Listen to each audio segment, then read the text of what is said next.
I would say the number one thing you said, early intervention, is reading.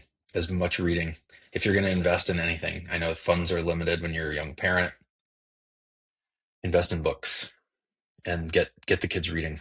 It's interesting, Robbie and I, we get to play Santa Claus sometimes, right? Where we go into a school and we're giving out things, iPads or computers or whatever. That's fun.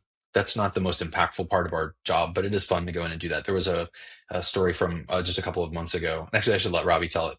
But essentially, like, we brought them all this stuff, and I wasn't there for this one, but brought them all this stuff. But what were they the most excited about, Robbie? They were most excited about the books, the tangible books that they could hold and see the pictures and share with their friends and all that. I mean, they loved the tech too. That was great, but they jumped immediately on the books. And I think sadly, I mean, that's part of the reason why I tech my school is this is just the fact that there aren't public libraries in Puerto Rico.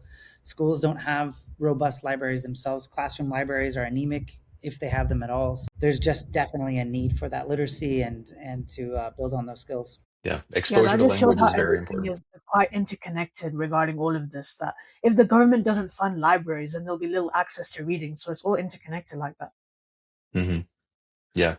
Yeah, exposure to language is one of the most important things for brain development for kids in that first 5 years. So that includes um, hearing language as well. So there is a study done about single parent families versus two parent families. And no, this is not like, if you are a single parent, you probably would not choose to be a single parent if you had another option. But a single parent family in poverty, where that single parent is working two jobs, the child is hearing by, I think it's in the first 2 years or something, 10 million words. They're exposed to 10 million words.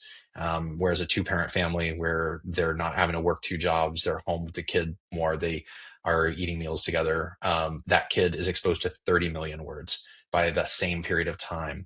So, like, three times the exposure to language. And so in the United States, we have a really well documented problem with early childhood learning being playing a huge part into like determining how students are going to do, to whether they graduate high school, and then how well they do, sort of, their financial outlook. And it tracks almost exactly with the kids who did not get that early childhood learning piece formalized.